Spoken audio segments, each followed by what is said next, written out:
വിശദമായി തന്നെ കടന്നു വരുമ്പോൾ എറണാകുളം അങ്കമാലിയിൽ വീടിന് തീപിടിച്ച് ഒരു കുടുംബത്തിലെ 4 പേർക്ക് ദാരുണാന്ത്യം എന്ന വാർത്ത കേട്ടാണ് ഇന്നത്തെ ദിവസം ആരംഭിക്കുന്നത്. അങ്കമാലി പറക്കുളം സ്വദേശി ബിനീഷ്, ഭാര്യ അനു, 2 മക്കൾ എന്നിവരാണ് മരിച്ചത്. 2ാം നിലയിലെ കിടപ്പുമുറിയിലാണ് തീപിടിച്ചത്. ഷോർട്ട് സർക്യൂട്ട് അല്ല മരണകാരണമെന്നതാണ് പ്രാഥമികമായ വിലയിരുത്തൽ.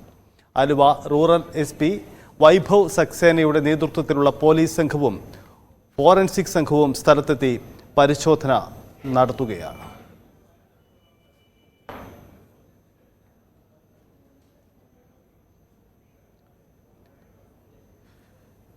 നവമി ദിനേശ് നമുക്കൊപ്പമുണ്ട്. നവമി, ദാരുണമായ സംഭവമാണ്. ഇത് സംബന്ധിച്ച് ഷോർട്ട് സർക്യൂട്ട് അല്ല എന്ന പ്രാഥമിക വിലയിരുത്തലിലേക്ക് എത്തുമ്പോൾ അല്പസമയം മുമ്പ് MLA അടക്കം പറയുന്നു കൂടുതൽ പരിശോധന അവിടെ ആവശ്യമാണ്, എന്നാലേ വ്യക്തത ഉണ്ടാവുകയുള്ളൂ എന്ന കാര്യം.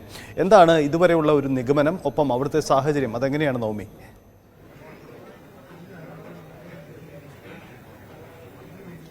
സജിത്ത്, ഇൻക്വസ്റ്റ് നടപടികൾ പൂർത്തിയാക്കിയ ശേഷം അല്പസമയത്തിനുള്ളിൽ തന്നെ മൃതദേഹം പോസ്റ്റ്മോർട്ടത്തിനായി കളമശ്ശേരി മെഡിക്കൽ കോളേജിലേക്ക് കൊണ്ടുപോകും. എന്തായാലും ഫോറൻസിക് വിഭാഗവും ഒപ്പം പോലീസ് ഉദ്യോഗസ്ഥരും ഇവിടെ എത്തി വിശദമായിട്ടുള്ള ഒരു പരിശോധന നടത്തിവരികയാണ്. ആംബുലൻസ് ഒക്കെ ഇവിടെ തയ്യാറായി കഴിഞ്ഞു. ഒപ്പം നാട്ടുകാരും എല്ലാവരും ഇങ്ങോട്ടേക്ക് ഒഴുകിയെത്തുകയാണ്. വലിയൊരു ആഘാതത്തിലാണ് അവരെല്ലാവരും. അപ്രതീക്ഷിതമായി ഇത്തരത്തിലൊരു മരണവിവരം, അതും ഒരു കുടുംബത്തിലെ 4 പേർ, പിഞ്ചു കുഞ്ഞുങ്ങളടക്കം വെന്ത് മരിക്കുന്ന ഒരു സാഹചര്യം. എന്താണ് സംഭവിച്ചതെന്ന് ഇപ്പോഴും കൃത്യമായി പറയാൻ സാധിക്കുന്നില്ല. പോലീസിന്റെ ഒരു നിഗമനം ഇത് ഷോർട്ട് സർക്യൂട്ട് അല്ല എന്നാണ്. അങ്ങനെയുള്ളൊരു കാഴ്ചയാണ് പോലീസിന് ഇവിടെ പരിശോധനയിൽ മനസ്സിലാകുന്നത്. എന്തായാലും അതിൽ കൂടുതൽ സ്ഥിരീകരണം തരേണ്ടത് പോലീസ് ഉദ്യോഗസ്ഥർ തന്നെയാണ്. അല്പസമയത്തിനുള്ളിൽ അവർ പ്രതികരിക്കുമെന്ന് നമ്മളും വിശ്വസിക്കുന്നുണ്ട്. ഈ സംഭവം നടക്കുന്നത് അങ്കമാലി പറക്കുളത്താണ്. ബിനീഷിന്റെ ഭാര്യ അനു, മക്കളായ ജോവാന ബിനീഷ്, ജസ്വിൻ ബിനീഷ് എന്നിവരാണ് മരിച്ചിരിക്കുന്നത്.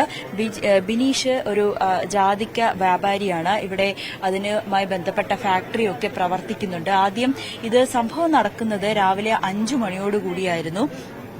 ഇത് ഈ പത്രമിടാൻ പോകുന്ന ഏലിയാസ് എന്നൊരു ചേട്ടനാണ് ആദ്യം ഇത് കാണുന്നത്. അദ്ദേഹം ഈ വഴി പാസ് ചെയ്ത് പോകുമ്പോഴാണ് വീടിന്റെ മുകളിൽ നിന്നും ഒരു തീ പടരുന്നതായി കാണപ്പെടുന്നത്. ഉടൻ തന്നെ നോക്കിയപ്പോൾ സമീപത്ത് തന്നെ ഇവരുടെ ബിനീഷിന്റെ അമ്മ നിന്ന് നിലവിളിക്കുന്നതും അദ്ദേഹം കണ്ടു. ഉടൻ തന്നെ നാട്ടുകാരെ എല്ലാം വിളിച്ചുകൂട്ടി. ഫയർഫോഴ്സിനെ വിളിച്ചുവെങ്കിലും അവരുടെ ഫോൺ കണക്ട് ആയില്ല. അതുകൊണ്ട് തന്നെ ഇവിടുന്ന് ആള് പോയിട്ടായിരുന്നു ഫയർഫോഴ്സിനെ വിവരം അറിയിച്ചത്. ഫയർഫോഴ്സ് ഇവിടെ എത്തിയപ്പോഴേക്കും നാട്ടുകാർ കൂടി തീ അണച്ചിരുന്നു. അതിനുശേഷം ഫയർഫോഴ്സ് എത്തി ബാക്കി പുകയും തീയും ഒക്കെ കെടുത്തി ഉള്ളിലേക്ക് കടന്നപ്പോഴേക്കും 4 പേരുടെ മൃതദേഹം കണ്ടെത്തി. 4 ഇടങ്ങളിലായി, അതായത് കട്ടിലിൽ നിന്നും പുറത്തേക്ക് തെറിച്ചു വീണ നിലയിലായിരുന്നു 4 മൃതദേഹങ്ങളും കണ്ടെത്തിയിരുന്നത്.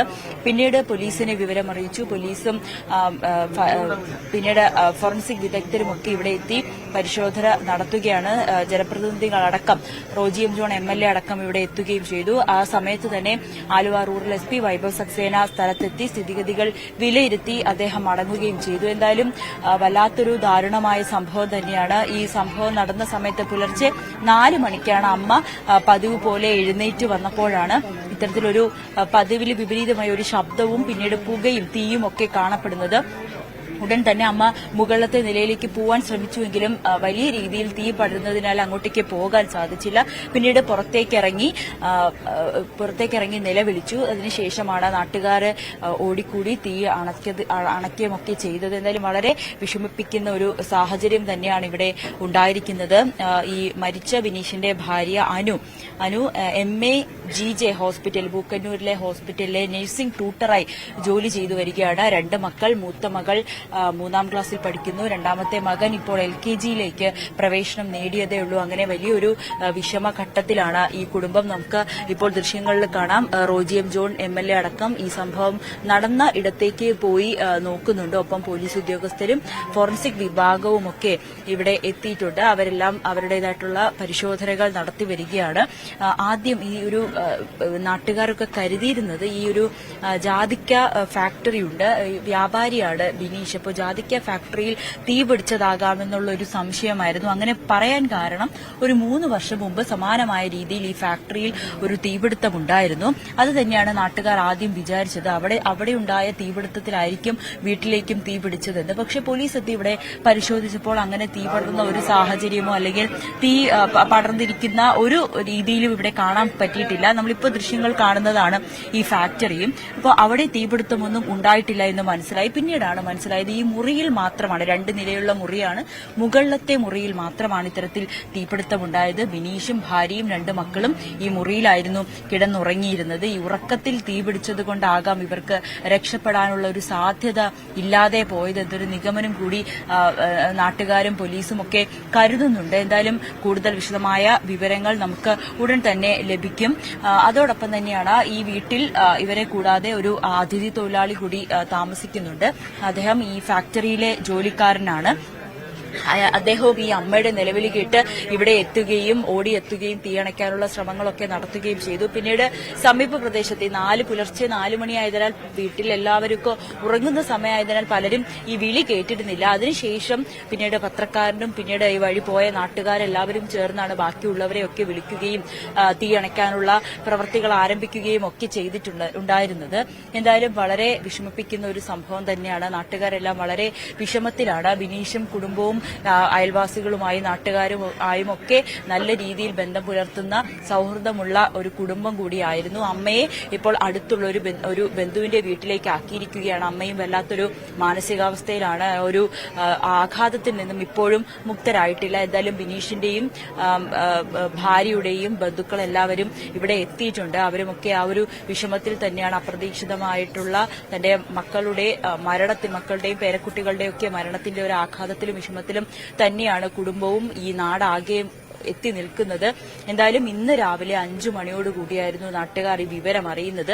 4 മണിക്കാണ് അമ്മ എഴുന്നേറ്റ് ഇവിടെ ബഹളം വെക്കുന്നുണ്ടായിരുന്നു. അപ്പൊ എനിക്ക് തോന്നുന്നു ആ ഒരു സമയം 4 മണിക്ക് മുൻപ് തന്നെ ഇത് സംഭവിച്ചിട്ടുണ്ടാകും. ഉറക്കത്തിലായതിനാൽ ചിലപ്പോൾ അവർക്ക് നിലവിളിക്കുവാനോ അല്ലെങ്കിൽ ഇറങ്ങി ഓടുവാനോ കഴിയാത്ത ഒരവസ്ഥയിൽ തന്നെ ആയിരിക്കും പിന്നീട് മരണത്തിന് കീഴടങ്ങേണ്ടി വന്നതും എന്നാണ് നമുക്ക് കരുതേണ്ടത്. പോലീസാണ് ഇതിൽ കൂടുതൽ വിശദമായിട്ടുള്ള വിവരങ്ങൾ അറിയിക്കേണ്ടത്.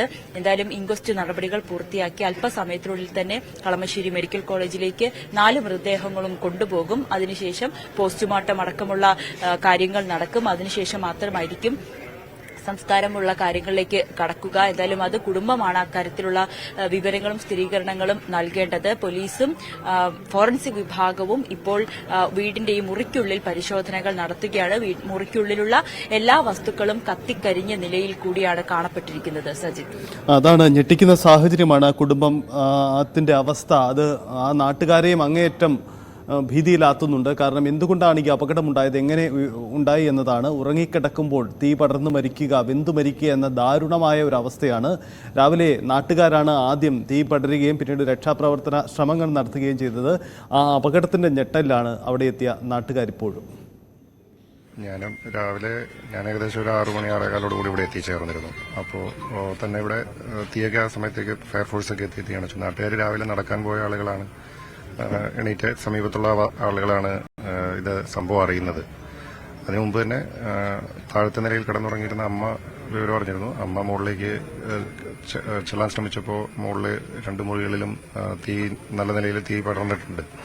അതുകൊണ്ട് അമ്മയ്ക്ക് അതിന്റെ അടുത്തേക്ക് കിടക്കാൻ സാധിച്ചില്ല. പിന്നെ അവർ ശബ്ദമുണ്ടാക്കി ചുറ്റുവട്ടത്തുള്ള ആളുകളും ഒക്കെ എത്തിച്ചേരുകയായിരുന്നു. അപ്പോഴേക്കും നല്ല രീതിയിൽ തീ പടർന്നിരുന്നു. ഫയർഫോഴ്സ് എത്തി തീയണച്ചപ്പോഴേക്കും 4 പേരുടെയും മരണം സംഭവിച്ചിരുന്നു. അപ്പോഴേക്കും എനിക്കൊരു പത്ര ഏജൻസി കൂടിയുണ്ട്. അപ്പോൾ പത്രം എടുക്കാൻ വേണ്ടി അങ്കമാലിക്ക് പോകുന്ന സമയമാണ്. ഞാൻ ഇതിൽ വരുമ്പോൾ ഇവിടെ വലിയ തീയുടെ ഒരു ഇത് കണ്ടു. ആ ജാതിമൊക്കെ തീയുടെ ഒരു പ്രത്യേക കളർ കണ്ടപ്പോൾ ഞാൻ വണ്ടി പയ്യെ നിർത്തി നോക്കുമ്പോൾ മുകൾ ഭാഗം മൊത്തം നിന്ന് കത്തുകയാണ്. മൊത്തം നിന്ന് കത്തിക്കഴിഞ്ഞിട്ട് ഞാൻ ഉടനെ ഫയർഫോഴ്സ് നമ്പറിൽ ഇത് ചെയ്തു. അതിനുശേഷം തൊട്ടടുത്ത നൈബറെ വിളിച്ച് നൈബറും കൂടി മുകളിൽ ചെന്നിട്ട് ഡോറ് തുറക്കാൻ ശ്രമിച്ചു. തീ മൊത്തം പടർന്നിരുന്നു. എന്നിരിക്കലും എന്തെങ്കിലും ശ്രമം നടപ്പോൾ ഒരു നിലവിളി കേൾക്കുന്നുണ്ട്. താഴെ നിന്നാണ് അമ്മയാണ് നിലവിളിച്ചത്, മുകളിൽ നിന്നല്ല. അപ്പോൾ ഞാൻ മുകളിൽ ചെന്ന് ഡോറ് തുറക്കാൻ ശ്രമിക്കുമ്പോൾ ഡോറ് ലോക്കഡായിരുന്നു. ഒരിക്കലും ഡോറ് തുറക്കാൻ പറ്റില്ല. അപ്പോഴും തീ പടർന്നുകൊണ്ടിരിക്കുകയായിരുന്നു. പിന്നീട് ഫയർഫോഴ്സിനെ വിളിച്ചിട്ട് കൃത്യസമയത്ത് നമുക്കത് കിട്ടാതെ വന്നപ്പോൾ പിന്നെ നമ്മൾ അങ്ങോട്ട് ചെന്നു. ഫയർഫോഴ്സിന്റെ ഓഫീസിൽ ചെന്ന് അപ്പോഴേക്ക് അയൽവക്കാരെയൊക്കെ വിളിച്ചു വരുത്തി. അയൽവക്കാരെല്ലാവരും വന്നു. ഫയർഫോഴ്സിനെ ഇവിടെ കൊണ്ടുവന്നതിന് ശേഷമാണ് തീ കെട്ടത്. അവരുടെ അമ്മ അതിന് ഞാനിവിടെ നിൽക്കുന്ന ദിവസം ഒരു 2-3 മിനിറ്റ് കഴിഞ്ഞപ്പോഴേക്കും അമ്മ ഓടി വന്നു. തീ മുകളിൽ അവർ ഭയങ്കര ഇതൊക്കെയാണ് എന്ന് പറഞ്ഞപ്പോൾ ഞാൻ അമ്മോട് പറഞ്ഞു നോക്കാം നമുക്ക് എന്ത് ചെയ്യാന്ന് പറഞ്ഞിട്ട് അമ്മേനെ തീയുടെ ആഘാതം കണ്ടുവഴി അമ്മേനെ തൊട്ടടുത്ത വീട്ടിലേക്ക് മാറ്റി. പക്ഷേ ഞങ്ങൾക്ക് ആർക്കും രക്ഷിക്കാവുന്ന ഒരു രീതിയിലായിരുന്നില്ല. തീ അതിന് മാത്രം പടർന്ന് പിടിച്ചിരുന്നു. അല്ലെങ്കിൽ നമ്മൾ ഫയർഫോഴ്സിനെ വിളിക്കുന്ന അയൽവക്കാരൊക്കെ വെച്ചിട്ട് ആരെങ്കിലും രക്ഷിക്കാൻ പറ്റുമോ എന്നുള്ള സമയത്തിന് തീ പടർന്ന് പിടിച്ചിരുന്നു. മുകൾ ഭാഗം മാത്രമാണ് കത്തിയത്.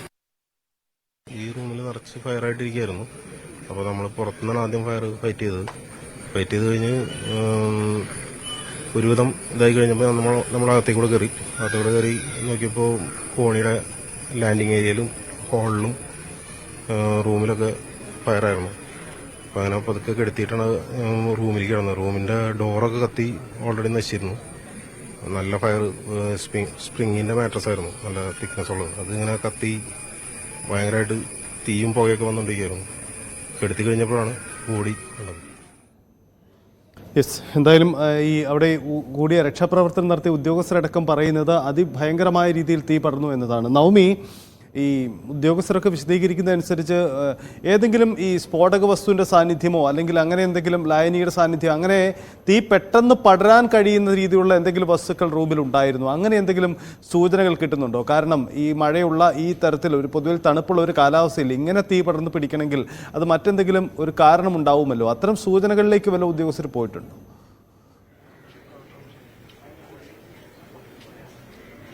സജിത്ത്, അത് തന്നെയാണ് പോലീസ് ഉദ്യോഗസ്ഥർക്കും ഒപ്പം തന്നെ ഫോറൻസിക് വകുപ്പിനും ഒരു സംശയം നിലനിൽക്കുന്നത്. എന്താണ് പെട്ടെന്ന് ഇത്തരത്തിലൊരു തീ അതും ആളിപ്പടരാൻ? ഇവിടെ ദൃക്സാക്ഷികൾ പറയുന്നുണ്ടായിരുന്നു 5 മണിയോടുകൂടി തന്നെ തീ ആളിപ്പടർന്ന നിലയിലാണ് ഇവരൊക്കെ കാണുന്നത്. പിന്നീടാണ് നാട്ടുകാരെല്ലാവരും കൂടി ആ തീ അണച്ചത്. അപ്പോൾ അത്രയും പടരാൻ വേണ്ടിയിട്ടുള്ള ഒരു സാഹചര്യം എന്താണെന്ന് ഇപ്പോഴും വ്യക്തമായിട്ടില്ല. ഇനി ഏതെങ്കിലും ഈ ഷോർട്ട് സർക്യൂട്ട് ആണെന്ന് പറയുമ്പോൾ പോലും ഒരു മുറിയിലേക്ക് മാത്രമാണ് ആ തീ പടർന്നിരിക്കുന്നത്. മറ്റിവിടങ്ങളിലേക്കൊന്നും ആ തീ പടർന്നതായി കാണപ്പെട്ടിട്ടില്ല. അപ്പോൾ ഷോർട്ട് സർക്യൂട്ട് മാത്രമാണോ ഇത്തരത്തിലൊരു സംഭവത്തിന് കാരണമായതെന്നുള്ളൊരു സംശയം പോലീസിനുമുണ്ട്. അതുകൊണ്ട് തന്നെ വിശദമായിട്ടൊരു പരിശോധന പോലീസിന്റെ ഭാഗത്തു നിന്നും നടത്തി വരുന്നുണ്ട്. MLA റോജി എം ജോണും ഈ സംഭവം നടന്ന റൂമിലേക്ക് പോയി പരിശോധിച്ചിട്ടുണ്ടായിരുന്നു. അദ്ദേഹത്തിനും അത് തന്നെയാണ് ഒരു സംശയം. ഇതൊരു ഷോർട്ട് സർക്യൂട്ട് തന്നെയാണോ എന്ന് ഉറപ്പിക്കാൻ ഇപ്പോഴും ആർക്കും കഴിഞ്ഞിട്ടില്ല. പോലീസ് ഉദ്യോഗസ്ഥർക്ക് മാത്രമേ അതിലൊരു കൃത്യമായിട്ടുള്ളൊരു വിവരം തരാൻ സാധിക്കുകയുള്ളൂ. എന്തായാലും MLAയോട് നമുക്കൊന്ന് ചെയ്യാം. MLA, എന്തെങ്കിലും പോലീസ് കൃത്യമായ ഒരു നിഗമനത്തിലേക്ക് എത്താൻ കഴിഞ്ഞിട്ടില്ല ഇതുവരെ. അത് ഞാൻ പറഞ്ഞല്ലോ, ഒരു സാമ്പിളുകൾ ശേഖരിക്കുന്നു. ആ സാമ്പിളുകളൊക്കെ ശേഖരിച്ച് അതിന്റെയൊക്കെ കൃത്യമായ പരിശോധനയുടെ അടിസ്ഥാനത്തിൽ ആധികാരികമായിട്ട് പറയാൻ സാധിക്കുള്ളൂ. അതുപോലെ തന്നെ ഇലക്ട്രിക്കൽ ഇൻസ്പെക്ടറേറ്റിൽ നിന്ന് അവർ പരിശോധനയ്ക്ക് വേണ്ടിയിട്ട് പറഞ്ഞിട്ടുണ്ട്. അപ്പോൾ അതെല്ലാം പൂർത്തീകരിച്ചതിന് ശേഷമേ നമുക്കൊരു കൃത്യമായ ഒരു കാരണം കൺക്ലൂസീവായിട്ട് പറയാൻ കഴിയുള്ളൂ.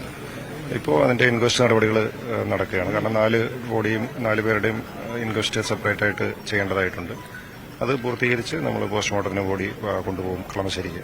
ഈ ദൃക്സാക്ഷികൾ പറയുന്നത് വലിയ രീതിയിൽ തീ പടർന്നിരിക്കുന്നു. അപ്പൊ അത്തരത്തിലൊരു തീ പടരാനുണ്ടായ ഏതെങ്കിലും ഒരു അങ്ങനെ വസ്തുക്കൾ അങ്ങനെ അല്ല, ഇവര് കിടന്നുറങ്ങിയ മുറിയാണ്, അവിടെ ബെഡ്റൂമാണ്. ബെഡും അതുപോലെ തന്നെ അലമാരയും അതിനോടനുബന്ധിച്ചിട്ടുള്ള അതിനകത്തുള്ള വസ്ത്രങ്ങളും ഒക്കെ ഉണ്ട്. തൊട്ടടുത്ത മുറിയിലും ഇതുപോലെ തന്നെ അവിടെ തുണിയൊക്കെ വെച്ചിരുന്നതായിട്ടാണ് അറിയാൻ കഴിയുന്നത്. അപ്പോൾ അതിലൊക്കെ പെട്ടെന്ന് തീ പിടിച്ചിട്ടുണ്ട്. അപ്പോൾ അത് വളരെ പെട്ടെന്ന്, കാരണം അയലൊക്കെ ചുറ്റുവട്ടത്തുള്ള ആളുകളൊക്കെ വരുമ്പോൾ കാണുന്നത് തീ നല്ല രീതിയിൽ കത്തി പുറത്തേക്ക് വരുന്നതാണ് ആളുകൾ കാണുന്നത്. അപ്പോൾ എങ്ങനെ തീ പിടിച്ചു എന്ന് നമുക്ക് പറയാൻ ഇപ്പോൾ പറ്റില്ല. പക്ഷെ അവിടെ അകത്തുണ്ടായിരുന്ന പൂർണ്ണമായിട്ടും എല്ലാം തന്നെ കത്തി നശിച്ചിട്ടുണ്ട്. സജിത്ത്, ഇപ്പോഴും കൃത്യമായി എന്നാണ് ഈ തീ പടരാൻ കാരണമെന്ന് പറയാൻ സാധിച്ചിട്ടില്ല. അതിനു വേണ്ടിയിട്ടുള്ള വിദഗ്ധരൊക്കെ ഇവിടെ എത്തി കൃത്യമായിട്ടുള്ളൊരു കാരണം കണ്ടെത്തേണ്ടതുണ്ട്. ഇപ്പോഴും ഷോർട്ട് സർക്യൂട്ട് ആണോ എന്നുള്ളതിൽ ഇപ്പോഴും വ്യക്തത വരുത്തേണ്ടതുണ്ട്. റൂമിലുണ്ടായിരുന്ന എല്ലാ വസ്തുക്കളും പൂർണ്ണമായും കത്തിക്കരിഞ്ഞ നിലയിലാണ്. ഇപ്പോൾ നമ്മളോടൊപ്പം ഫാദർ ചേരുന്നുണ്ട്, ബിനീഷിന്റെ സുഹൃത്ത് കൂടിയാണ്. എപ്പോഴാണ് ഈ വിവരം? 8 മണിയായി. ബിനീഷ് നല്ല അടുപ്പമായിരുന്നു, വല്ലാത്തൊരു ബിനീഷിന്റെ സുഹൃത്തുക്കളും ഒപ്പം തന്നെ ബന്ധുക്കളും എല്ലാവരും ഇങ്ങോട്ടേക്ക് എത്തുന്നുണ്ട്. അവരൊക്കെ വല്ലാത്തൊരു മാനസികാവസ്ഥയിലാണ്. അപ്രതീക്ഷിതമായി തങ്ങളെ വിട്ടുപോയതിന്റെ ഒരു വിഷമത്തിൽ തന്നെയാണ്. നമുക്ക് ഊഹിക്കാം അവർക്ക് ഈ ഒരു വാർത്ത കേൾക്കുമ്പോൾ ഏത് വിധത്തിലായിരിക്കും അവരെയൊക്കെ ബാധിക്കുന്നതെന്ന്. എന്തായാലും വല്ലാത്തൊരു അവസ്ഥ തന്നെയാണ്. ഇവിടെ എത്തി നിൽക്കുമ്പോൾ പോലും ഈ നാട്ടുകാരുടെ ഒക്കെ വലിയ വിഷമത്തിലായിരുന്നു. കാരണം ഇവരുമായിട്ട് വ്യാപാരിയാണ് ബിനീഷ്, ജാതിക്ക വ്യാപാരിയാണ്. അപ്പോൾ എല്ലാവരുമായിട്ടൊക്കെ നല്ല ബന്ധം പുലർത്തുന്ന, ഒപ്പം തന്നെ ഈ കുടുംബമായിക്കോട്ടെ, ഈ അമ്മയും ബിനീഷിന്റെ അമ്മയും ഒപ്പം ബിനീഷിന്റെ ഭാര്യയും കുട്ടികളും ഒക്കെ എല്ലാവരുമായിട്ട് നല്ല സൗഹൃദത്തിലും ഒക്കെ പോകുന്ന നല്ല ബന്ധം പുലർത്തുന്നവർ കൂടിയാണ്. അതുകൊണ്ട് തന്നെ ഈ ഒരു പെട്ടെന്നുണ്ടായ ഒരു മരണവിവരം കേൾക്കുമ്പോൾ അവരുടെ വല്ലാതെ അത് ബാധിക്കുകയും ചെയ്യും. ഇന്നലെ പോലും ഈ പത്രം ഇടാമെന്ന ഏലിയാസ് നമ്മളോട് പ്രതികരിച്ചിരുന്നു.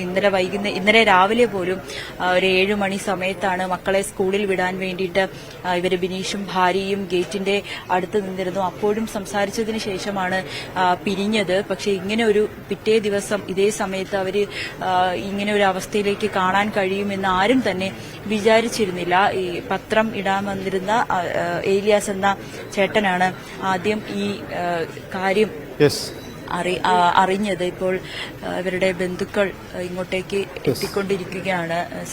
അതാണ് സാഹചര്യം, അതാണ് നവമി സൂചിപ്പിക്കുന്നത്. എന്തായാലും അതിദാരുണമായ സംഭവമാണ്. എങ്ങനെ ഈ അപകടമുണ്ടായതെന്നാണ്. ഉറങ്ങിക്കിടക്കവേ ഒരു കുടുംബം ആകെ തന്നെ ബന്ധുമരിക്കുന്ന സാഹചര്യം. ആ കുടുംബത്തിൻ്റെ പ്രിയപ്പെട്ടവർ ആണ് അവിടെ. വളരെ വൈകാരികമായ നിമിഷങ്ങളാണ്, നമുക്ക് ദൃശ്യങ്ങൾ കാണാൻ കഴിയും. ഈ കുടുംബത്തിനുണ്ടായ ദുരന്തം അതെങ്ങനെ ഉണ്ടായി എന്നതിൽ അവരെ ഞെട്ടിക്കുകയാണ്. എങ്ങനെയാണ് ഈ ദുരന്തം സംഭവിച്ചു എന്നത്. കാരണം അപകടത്തിൻ്റെ കാരണം അറിയില്ല. രക്ഷാപ്രവർത്തകർ ചെല്ലുമ്പോഴേക്കും മുറിക്കുള്ളിൽ പൂർണ്ണമായും തീ പടർന്ന് 4 പേരും വെന്തുമരിച്ചു എന്ന ദുരന്ത വാർത്തയാണ് അങ്കമാലിയിൽ നിന്നും രാവിലെ ഉണ്ടായത്. പോലീസ് ഉദ്യോഗസ്ഥർ ഒപ്പം ഫോറൻസിക് ഉദ്യോഗസ്ഥരുടെ പരിശോധന അവിടെ നടക്കുന്നു. മൃതദേഹങ്ങൾ അല്പസമയത്തിനുള്ളിൽ തന്നെ ഇൻക്വസ്റ്റ് നടപടികൾക്കായി അവിടെ നിന്നും മാറ്റും. എന്തായാലും അങ്കമാലിയിലെ ദുരന്ത വാർത്തയാണ്. അത് സംബന്ധിച്ച ദുരൂഹതകൾ മാറേണ്ടതുണ്ട്. കുടുംബത്തിൻ്റെ പശ്ചാത്തലം, ഒപ്പം ഈ അപകടത്തിൻ്റെ കാരണങ്ങൾ. നമുക്കതിൻ്റെ വിശദാംശങ്ങൾ വരുന്ന മണിക്കൂറിലേക്ക് വിശദമായി തന്നെ കടന്നു വരാം. വേഗത്തിൽ ഒരു ഇടവേളയാണ്, മടങ്ങി വരാം.